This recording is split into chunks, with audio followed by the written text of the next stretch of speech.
My name is Toby. I'm one of the leaders here in the church, and I get to preach today, which is really exciting because today is a special Sunday. We're starting into a new small group season. Yes, we're starting into a small group season. Basically, what are small groups? We're not only meeting here in a big group of people every Sunday, but we're also meeting in different places and communities during the week to read the Bible and pray together and follow Jesus together. That's what we do in smaller groups. And today, as we're starting into this new season 2 times a year, we're kind of focusing on small groups in a very particular way and put them into the center because small groups are such an important part of our groups. And this today, as we're starting, gives me the chance to talk a little bit about small groups. But I don't only want to talk about small groups, but I want to come at this topic from a little bit of a broader angle and talk about Christian community and to talk a little bit how we are to relate to each other in the church. And so, before we start, I have a question for you, and the question is this. If you think about all the other people in the church, what comes to your mind? Maybe the people in your small group or people in church that you know. If you would have to say one thing, one word that comes to your mind to describe the relationship that you have with these people, what would the word be? You don't have to say now, I'm just going to guess a little bit and you'll see if you would fit into one of those categories. Gratitude would be one, hopefully.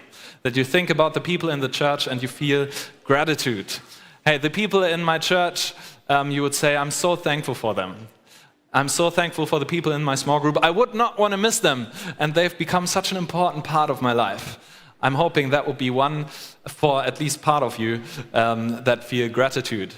Or you feel guilt, and you say, oh man, I know I should be more involved. I know I should have gotten a small group by now, and I just haven't gotten around to it yet, and I'm finding it hard.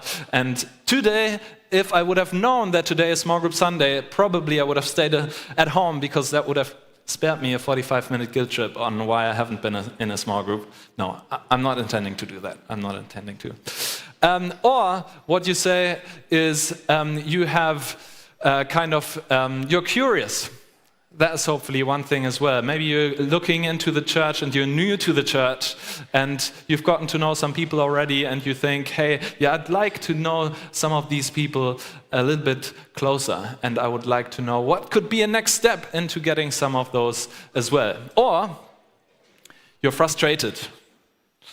Frustrated because some of the relationships in the church haven't really turned out the way you wanted to, or some of the people in the small group have gotten a little bit difficult, or particularly if you are in a season of life that makes it hard for you at the moment to be very integrated and very involved in the church and in community, that can be very frustrating. And that's also part of it. So there's a lot of things that come up, I think, when we mention the word Christian community.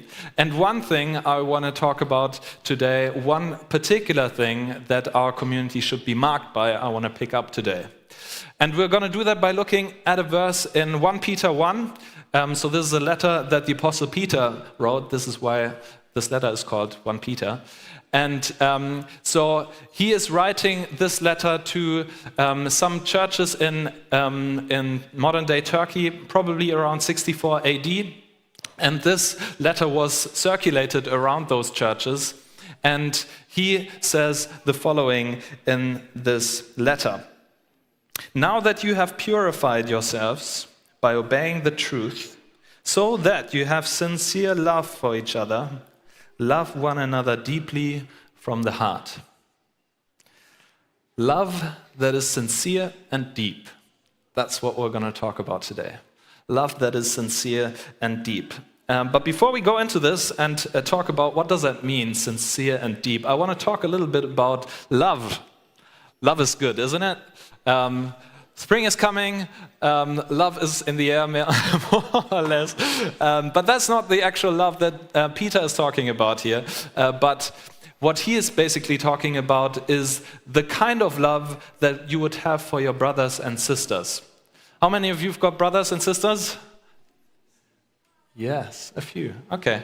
And this is a particular relationship, isn't it? So maybe you've got a good relationship to them, and you've gone through the good and the bad, and you've had the same upbringing and parents and things like that. That's the kind of love that Peter is talking about. And that is particular because we, in our modern day, if you've been around Christianity for some time, you'll be very familiar with that word family, that a church is a family. You'll be very familiar with that, maybe over-familiar, because in this time and context where Peter would have written this into, this was unheard of.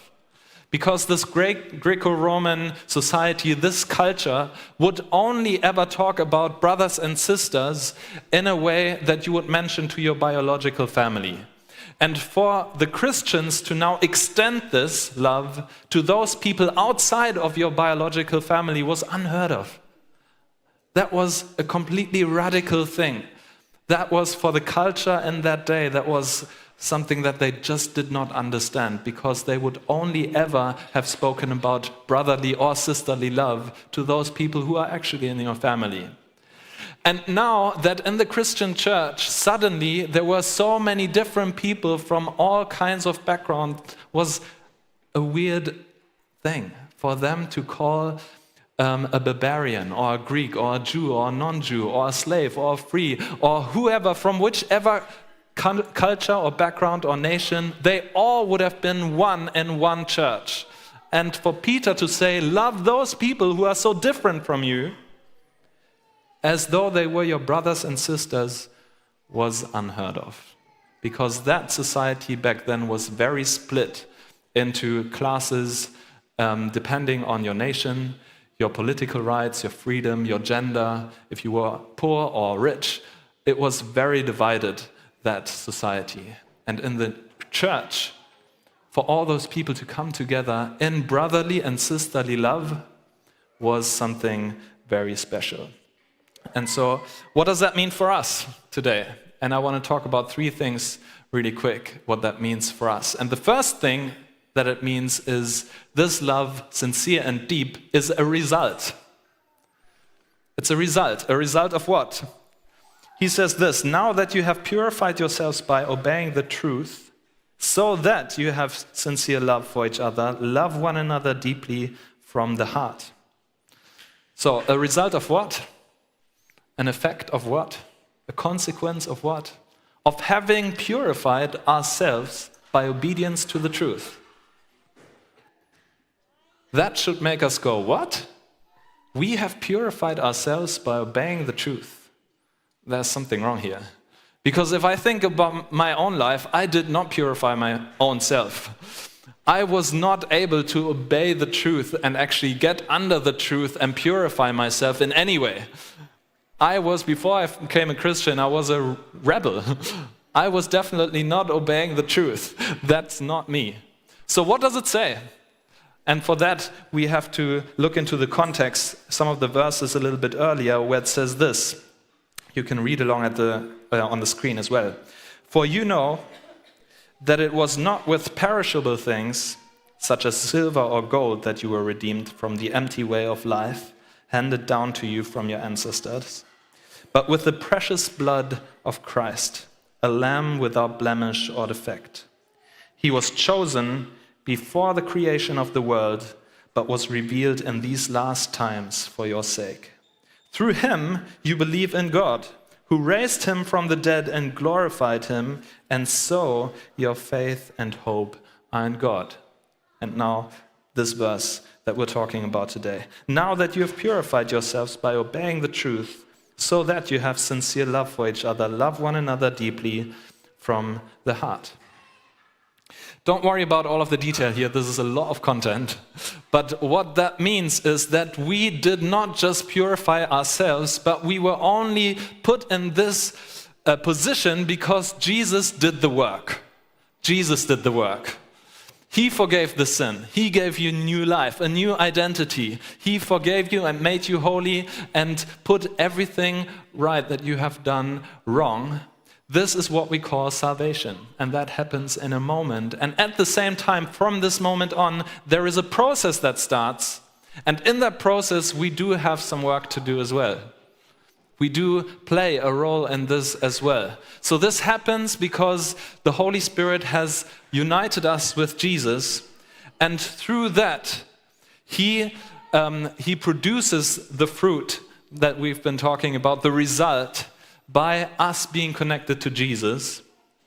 And at the same time, we get to play a part by obeying the truth, by purifying ourselves. That's kind of like a weird language. We don't really talk about that much. But it is true that we have got some work to do in this process as well that starts from salvation.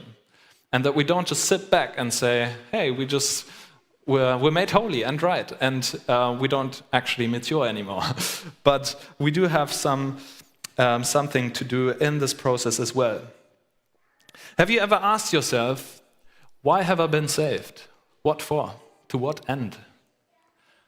There's a lot of answers to these questions, but one answer to that question would be what we read here. You have been saved so that you have sincere love for one another. That's one of the things to which you were saved. One effect of your salvation is that you have been saved for loving your brothers and sisters. So, if only it were that easy.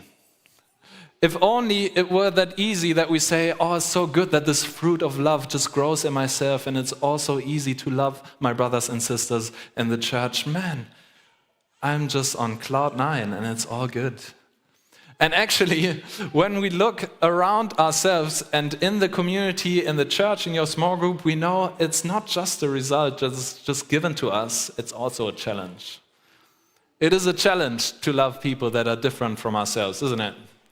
So in this community where Greeks and non-Greeks and barbarians and Jews and non-Jews and males and females and all of those were part of the same church, suddenly that would have caused difficulty.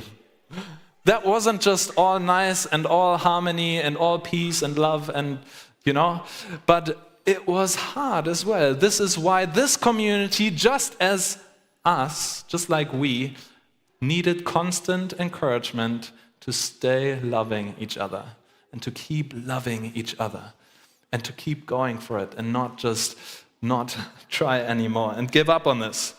That would have been a sign for that society, this love that they would have and this unity. And for us as well. We live in a time that is so polarizing, where so much division and so much anger and so many different groups are kind of against each other, and all sorts of different things are coming up against each other, and speaking to people who are of a different opinion than you is kind of difficult. But what a chance for the church if we get to learn to love people that are different from us. If we get to love people who may have a different political opinion, who may have a different background, socially, ethnically, whatever it is, to love people who are different from us is a massive opportunity, but a big challenge. Because the theory is great, but everyone can dream a glossy dream of theory. But this theory is put to test in real life.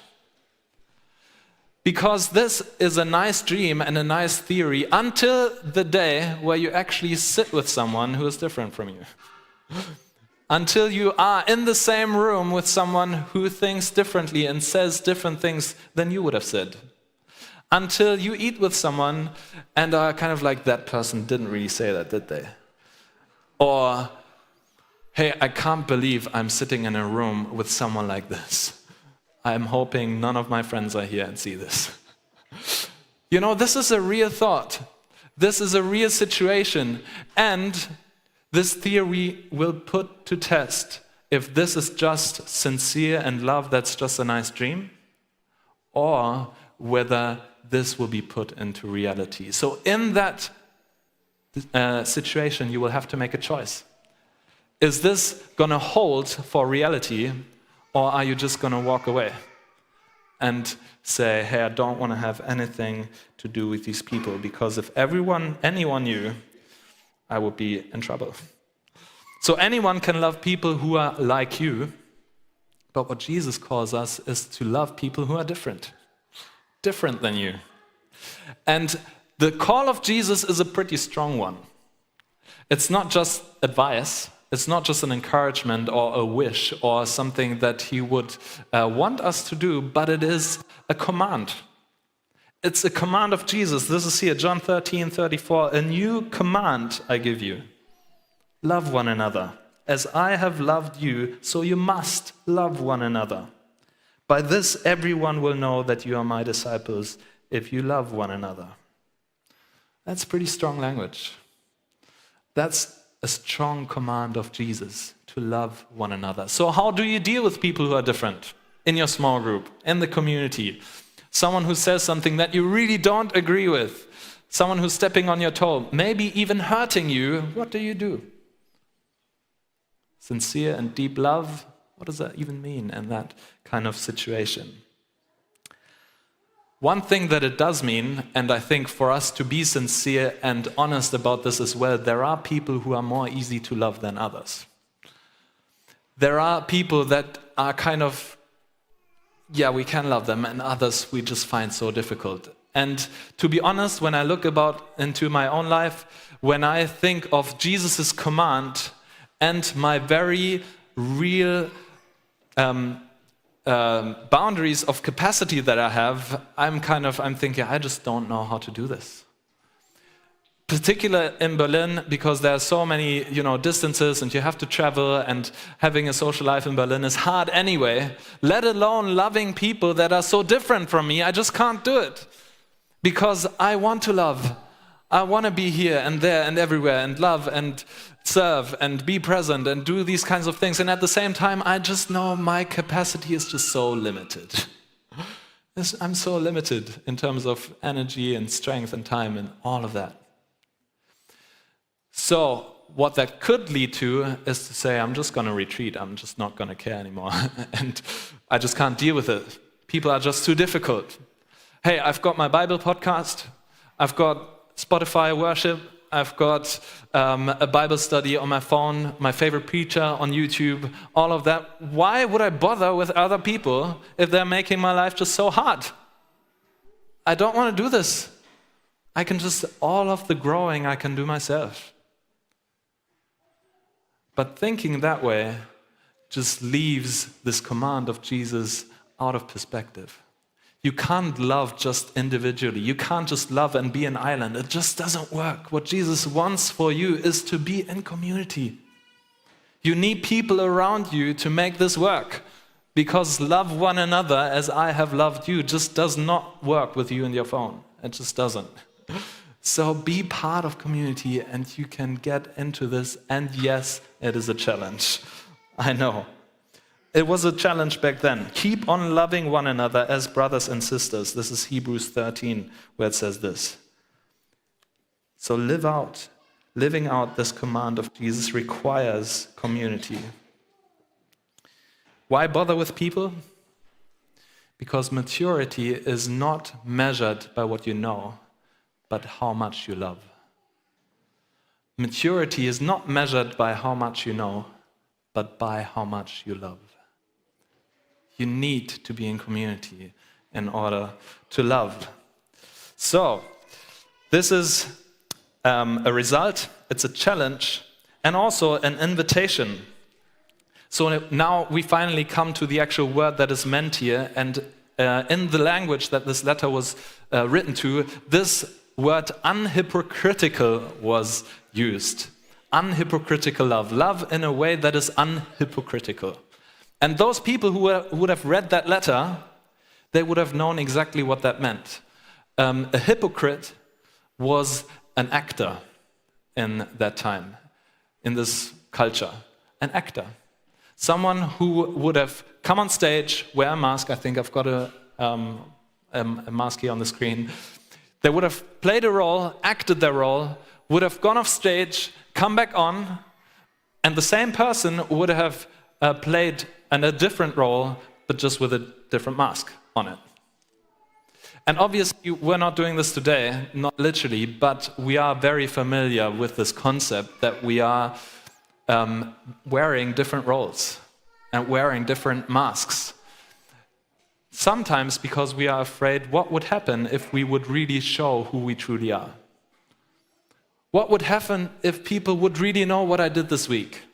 Those people surely would not be able to love me anymore, or there would be no place for me in this community if they really knew what was going on, if they knew about my sin, if they knew about my sickness, if they knew about my struggles and my fights and the relationships that I screwed up and all of that kind of stuff. And they can't find out, because if they do, there's not going to be a place for me here, will there? So this is an invitation for you to get rid of your mask. Because you can only receive sincere and deep love if people actually know who you truly are. If you're still wearing a mask, you can never be really sure if people see who you are or if they only see your mask. And we're so used to this, aren't we? We're so used to portraying a picture that we want people to see. Maybe on Instagram, or we're putting together a certain image of ourselves, or we just say certain stories, tell certain stories about ourselves to kind of let us appear in a certain light. And all of these kinds of ways, we're so used to this concept of wearing a mask. And this is an invitation to drop it, to drop the mask. But this also means that you can only do this if you feel a certain kind of security with the people that you allow to see who you really are. This is not an invitation only to you personally to let your mask get away, but also for the community of faith to accept and love you for who you really are. So this for us means that someone who is opening up, dropping his mask in community and in small group needs to be respected, needs to be celebrated, needs to be welcomed, and felt that what they just did in letting us see who they really are was a good thing to do. So we celebrate and we thank that person and we say, thank you for letting us see who you really are. And we cherish and welcome and celebrate who you are. Maybe the thing that you did wasn't the greatest idea, whatever, but we need to create a safe space where people can actually let their mask go and say, hey, you are so welcome. Because all of us, we're all a work in progress. None of us are perfect. And all of us have got our things. There is a German theologian, Dietrich Bonhoeffer. He wrote a book called Life Together, and he says this: the pious fellowship permits no one to be a sinner. So everybody must conceal his sin from himself and from the fellowship. We dare not be sinners.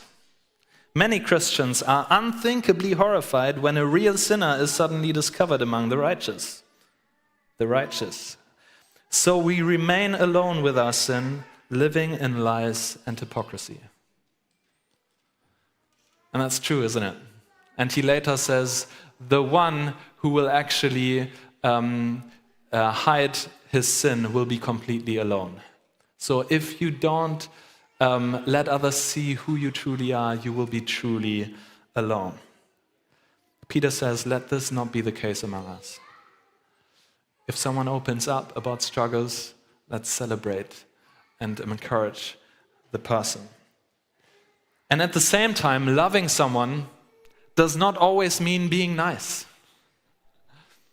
Sometimes loving someone means say no, because what they actually want is actually not a good idea for them.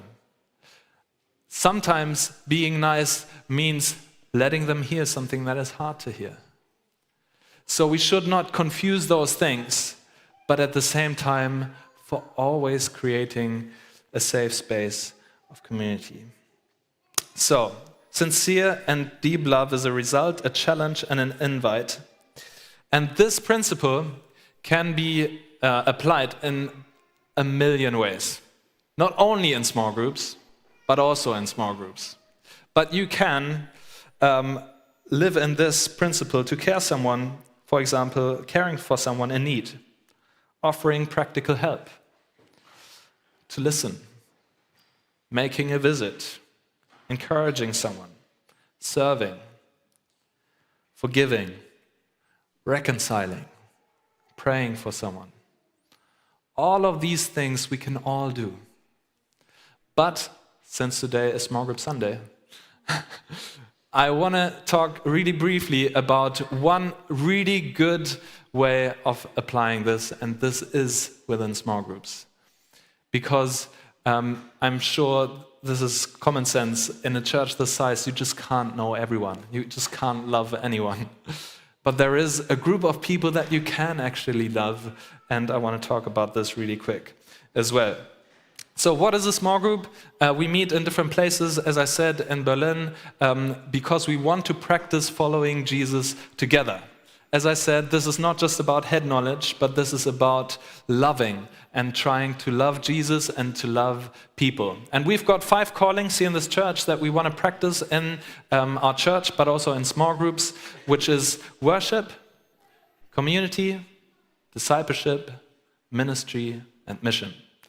And what we would want our small groups to be is to put all of these 5 into practice. All of these 5 callings, to not just grow in one of them, but to grow in all of these 5. To not just be inward looking and a family of brothers and sisters who doesn't let anyone in, but who also look outside and say, hey, there's needs in the city, what can we do to be an answer to this? And is there anything that how we can become an answer? So why small groups? Because everything is better if you do it together. If you go to the gym or, I don't know, play a concert or a musical instrument, it's all better if you do it with people together and not just by yourself. So this is why we meet in groups. Who leads these groups? Can I just, if you are leading a group at the moment, can I just ask you to stand? Yes. Yeah. Who are the small group leaders? Yes. Yes, let's clap. Hey, I'm so thankful for these guys, for them to open up their rooms and houses every week for a group of people to come to them and follow Jesus together. That's a big thing. That's nothing small. And so, yeah, you're so respected. Thank you so much for leading your groups so faithfully. In a moment, what we want to do is you can take a next step. So we'll have a little bit of interactive time, if that's okay. So you will see 2 QR codes. One QR code will lead you to our website where you can scroll the groups if you're looking for a group. Or if you feel like, oh yeah, I could actually start a group, you also have got one QR code, and that will forward you to a formula like a questionnaire, and we'll start the process. Can I just say something more on starting a group? We've got a lot more people here in this church who are looking for a group than spaces that we can offer.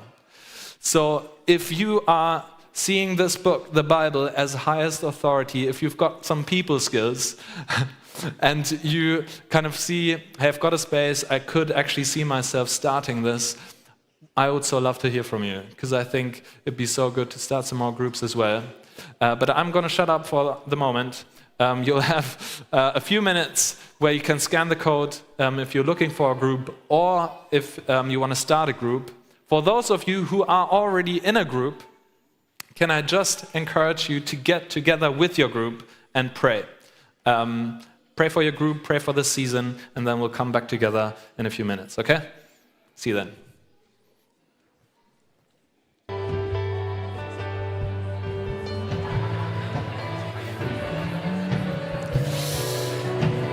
Hey, welcome back. I knew this was going to be a challenge. All right, welcome back. If you do want to keep praying, you can. We're going to just bring this preach to a close. But just do, if you do pray, please do it quiet. Hey, if you haven't, if you're not finished yet, you can obviously keep scrolling to the website or talk to some of the small group leaders that you've seen, or keep filling in the questionnaire after the service. That's one thing that you can do. But I want us, I kind of feel like I've lost the room. All right. But I want us to end this preach looking to Jesus. It says here in John, 1 John 4:19, we love because he first loved us. We love because he first loved us. So we're only ever able to love our brothers and sisters in the church because Jesus loved us first. Because he drew us from where we were into his light, into his love. Because he saved us. He forgave us and he went to the cross and showed such sincere and deep love like none of us could ever do. He gave us a new life, a new hope and a purpose, a new community of faith, a new family of faith for us to be part of so that we can build each other up and love one another. And so we're going to worship. Why don't we stand? And I'm finishing with a prayer. And we'll end the service in a bit. Father, thank you so much that you have sent your Son. Thank you, Jesus, for loving us in a way that is sacrificial. That went so far that you went to the cross to show us how deep and how sincere your love really is. And we have brought nothing to the table. It was not because we were so lovable, or we performed so well, or we qualified ourselves for this salvation, but only because you are gracious. Only because you love to choose to love people who did not deserve it or earn it. And this is us. Father, I pray for all of the small group leaders here in this room. Pray that you would bless them. Pray for a great season ahead. Pray for faith in their own lives and for protection. And I pray for some stories to come out of these groups of people falling more in love with Jesus, people making decisions, hard decisions, because they want to follow Jesus. I want to pray for all of the small group leaders who are so faithful in their preparation. I want to pray that they will be blessed by these groups as well. Pray that you would strengthen them. Give them spiritual life in all of the serving. I want to pray that it would be a joy and not just a burden. Pray for all of us looking for a place. Pray that we would find a place in a group. And for all of the situation in the groups where we feel, oh yeah, this is hitting real life and it's not easy to love each other. I just want to pray into every sort of conflict. Pray for forgiveness and reconciliation. I want to pray for the ability to love people who are unlike ourselves. Holy Spirit, would you help us? Because left by ourselves, we just can't do it. It's just too hard.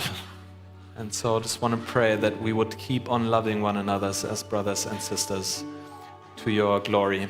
Amen.